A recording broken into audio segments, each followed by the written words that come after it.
నమస్తే. ఇప్పుడు మీరు చూడబోతున్న వీడియో ఖచ్చితంగా మీకు ఉపయోగపడుతుంది, నచ్చుతుంది కూడా. మరి మీకు నచ్చిన విషయం నాకు తెలియాలి అంటే ఈ వీడియోని మీరు లైక్ చేయాలి, షేర్ చేయాలి, అలాగే మన ఛానల్‌ని సబ్స్క్రైబ్ చేయాలి. మీ సపోర్ట్‌ని నాకు అందిస్తారు కదూ! ఓకే. ఇప్పుడు వీడియోని స్టార్ట్ చేద్దాం. నమస్తే. Welcome to our channel. నేను పద్మిని. ప్రస్తుతంతో పాటు ప్రముఖ ఆధ్యాత్మికవేత్త, జ్యోతిష పండితులు, అమ్మవారి సేవకులు, దత్త గణపతి ఉపాసకులు మురళీధర శర్మ గారు మనతో పాటు ఉన్నారు. మాట్లాడండి. నమస్కారం అండి. మహాదేవ శ్రీమాత. ఫిబ్రవరి మాసం వచ్చేస్తోంది మురళి గారు. అమ్మ. రకరకాల గ్రహ మార్పులు కూడా జరుగుతున్నాయి, అవును. కంజంక్షన్స్ ఉన్నాయి కొన్ని గ్రహాల మధ్య. అవును. సో ఎలా ఉండబోతోంది ద్వాదశ రాశుల వారికి ఈ ఫిబ్రవరి మాసం అనేది తెలుసుకోవాలనుకుంటున్నామండి. ముందుగా అసలు ఏ ఏ గ్రహాలు కలిసి ఉండబోతున్నాయి, మొత్తం 1 మంత్ ఎలా ఉండబోతుంది గ్రహస్థితి అనేది ఒక్కసారి చెప్పిన తర్వాత మనం రాశులలోకి వెళ్దాం. తప్పకుండా రెడ్ టీవీ భక్తి ప్రేక్షకులకు ఫిబ్రవరి నెలకు సంబంధించినటువంటి రాశి ఫలాలు ఏవైతే ఉన్నాయో దానికి సంబంధించి గ్రహచారము గోచారం అనేటువంటిది ఉంటుంది అనేటువంటి విషయాన్ని మీరు గమనించగలరు. చెప్పేటువంటిది ఖచ్చితంగా కూడా ఇది కేవలం కూడా గోచారం. గోచారానికి సంబంధించి మీకు దీని నుండి ఫలితాలు తక్కువగా కనబడినా కూడా మీ గ్రహచారము అంటే మీరు పుట్టినటువంటి సమయంలో ఏర్పడేటువంటి లగ్నం ఏదైతే ఉంటుందో దాన్ని ఆధారంగా చేసుకొని ఏర్పడినటువంటి లగ్నము, ఆ యొక్క 12 చక్రాసు, ఏ గ్రహం ఎక్కడ ఉంది అనేటువంటి దాన్ని బట్టి రిజల్ట్ మీకు ఉంటుంది. కానీ ఇది మనం చెప్పేటువంటిది ఫిబ్రవరి నెలలో ఏ ఏ గ్రహాలు మారడం వలన ఏ రాశుల వారికి ఏ విధమైనటువంటి ఫలితాలు ఉంటాయి అని.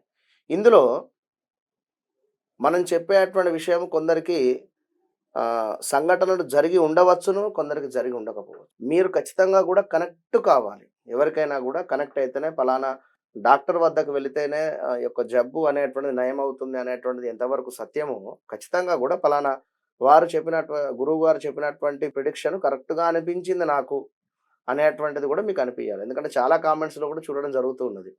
గురువు గారు మీరు చెప్పినటువంటి విధంగానే నాకు ఆ సంఘటన జరిగింది నిజంగానే అని ఒకరంటే, మరొకరు నాకు అసలు ఎలాంటి సంఘటనలు లేవు అని చెప్పి అంటున్నారు. సంతోషమే అక్కడ. ఇప్పుడు కొంతమంది అలా కమెంట్స్ పెట్టిన వాళ్ళ విషయం నాకు అర్థమైంది.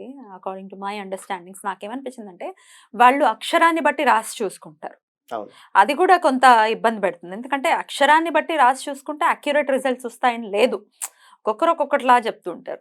100% మనకు కనిపించాలి, పోనీ 100 కాదు, 50% అయినా మనకి గోచారానికి సంబంధించి మనకు కనిపించాలి అంటే మన రాశి లగ్నం పర్ఫెక్ట్ గా మనకు తెలిసి ఉండాలి. అంతేనా? ఖచ్చితంగా కూడా. కనుక మీరు ఈ యొక్క సబ్జెక్టును అర్థం చేసుకోండి. ఏదో కర్కాటక రాశికి బాగాలేదు అంటే బాగాలేదు అని చెప్పి నాది కర్కాటక రాశి అని చెప్పి అనుకోవద్దు. కనుక మీకంటూ ఒక డేట్ ఆఫ్ బర్త్, పుట్టిన సమయాన్ని బట్టి నిర్ధారణ ఉంటుంది. దాన్ని బట్టే మీరు ముందుకెళ్ళాలి. ఇక అవి లేవు అనుకుంటే అది సెకండరీ విషయం. దానికి సంబంధించింది చాలా టాపిక్స్ మాట్లాడడం జరిగింది. మీరు చూసుకోండి. ముందుగా గ్రహస్థితి ఎలా ఉందండి ఫిబ్రవరి మాసంలో? ఫిబ్రవరి మాసానికి సంబంధించి మనకు యొక్క సూర్య భగవానుడు మకరంలోకి రావడము మకర సంక్రాంతిని పురస్కరించుకొని అది పెద్ద గ్రహమే. ఈ శని భగవానుడు ఎక్కడైతే ఉన్నాడో అక్కడే కుంభంలోనే ఉన్నాడు. తనకు సంబంధించి ఎలాంటి మార్పు లేదు. గురువు గారు కూడా మేషంలోనే ఉండడం జరిగింది. కనుక తనకు సంబంధించింది ఏది లేదు. చూసుకున్న రాహుకేతువులు అక్కడే ఉన్నారు. ఇక్కడ కన్యలో, అదేవిధంగా అక్కడ మీనంలో రాహువు. ఇక శుక్రుడు, కుజుడు, అదేవిధంగా బుధుడు, ఈ 3 గ్రహాలు మాత్రమే మారేటువంటి పరిస్థితి. ఈ 3 గ్రహాలు మారేటువంటి సందర్భంలో ఇక్కడ బుధాదిత్య యోగము ఏర్పడుతుంది. విన్నరా? ఫస్ట్ సూర్యుని వద్దకు బుధుడు వెళ్ళిపోతూ ఉన్నాడు. దానిని బుధాదిత్య యోగము. ఇది కొన్ని రోజులు కొన్ని రాశుల వారికి.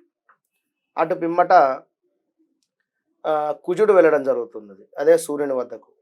నెక్స్ట్ శుక్రుడు వెళ్ళడం జరుగుతున్నది. 4 గ్రహాలు ఒకే దగ్గర గ్రహ యుద్ధం కూడా ఏర్పడేటువంటి పరిస్థితి. కనుక ఈ గ్రహాలను బేస్ చేసుకొని ఎవరికి బాగుంది ఎవరికి బాగలేదు అనేటువంటి దాని గురించి మనం మాట్లాడుకుందాం. మురళి గారు, మరి మకర రాశి వారికి జన్మలోనే 4 గ్రహాలు కూడా ఉండబోతున్నాయి కాబట్టి మరి ఎలా ఉండబోతుంది వీరికి, మకర రాశి వారికి? తప్పకుండా అమ్మా. అంటే ఇంకా వీరికి ఫిబ్రవరి 12 తర్వాత గ్రహ యుద్ధము అనేటువంటిది మొత్తం అన్ని గ్రహాలు అంటే కొన్ని రోజులు మాత్రమే ఉండేటువంటి పరిస్థితి. ఇది 4-5 రోజులు. వినరా? అటు పిమ్మట సూర్యుడు ముందుకు వెళ్ళిపోయేటువంటి పరిస్థితి ఉంటుంది. కనుక 3 గ్రహాలు ఇక్కడే ఆగిపోవడం జరుగుతుంది మన మకర లగ్నంలోనే. అయితే మొత్తం మీద మకర రాశి వారికి ఏమిటి అంటే గత 5-5.5 సంవత్సరం నుంచి కూడా వీరు ఏలినాటి శనిలో ఉన్నారు. హెల్త్ రిలేటెడ్ ప్రాబ్లమ్స్ ఎక్కువ కూడా వచ్చే ఛాన్సెస్ ఉన్నాయి. దీంతో పాటుగా వీరికి కూడా నరదృష్టి అనేటువంటిది ఎక్కువగా కూడా గోచరిస్తూ ఉంది. నరదృష్టి అనేటువంటిది ఉంది. అదేవిధంగా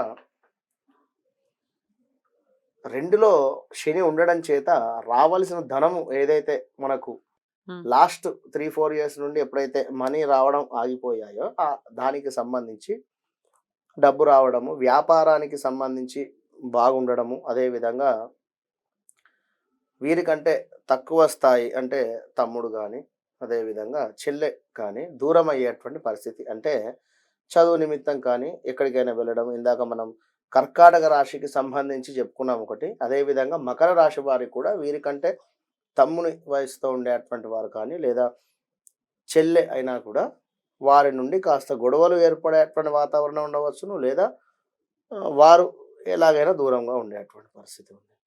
ఇక హౌస్ రిలేటెడ్ మార్పులు మాత్రం తప్పకుండా ఉన్నాయి. హౌస్ రిలేటెడ్ ఖచ్చితంగా కూడా ఇల్లు కట్టుకోవడమా లేదా గృహ సంబంధిత విషయాలు ముందుకు రావడం జరుగుతున్నాయి. ఇంకా చూసుకున్నట్టయితే 9లో ఉండేటువంటి కేతు మూలకంగా ఏమైనా మొక్కుబడులు తీర్చుకునేటువంటి పరిస్థితి తీర్చుకోండి.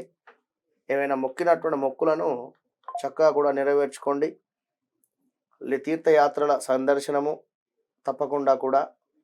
వీరి నాన్నగారికి ఒకానొక సందర్భంలో హెల్త్ రిలేటెడ్ ప్రాబ్లమ్స్ వచ్చేటువంటి పరిస్థితి ఉంది. శుక్రుడు 12లో ఉండడం చేత స్కిన్ రిలేటెడ్ ఇబ్బందులు రావడానికి ఛాన్సెస్ ఉన్నాయి. హాస్పిటలైజ్డ్ మనీ ఖర్చు, టెంప్ట్ అయ్యి డబ్బులు ఖర్చు కూడా అయ్యేటువంటి పరిస్థితి ఉంది. పిల్లలకు ఆల్ ఆఫ్ సడన్గా హెల్త్ ప్రాబ్లమ్స్ కానీ ర్యాషెస్ రావడం కానీ ఇలాంటివి ఎదురయ్యేటువంటి పరిస్థితి ఉంది.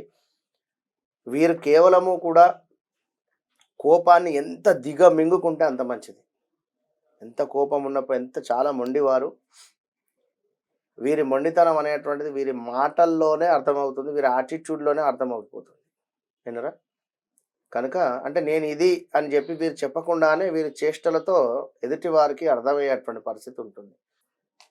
నెలలో ఒక 11 అభిషేకాలు, లేదు మీ వద్దే ఏదైనా గురు సంబంధిత దేవాలయం ఉంటే ఒక 11 గురు సంబంధిత అభిషేకాలను చేసుకోండి.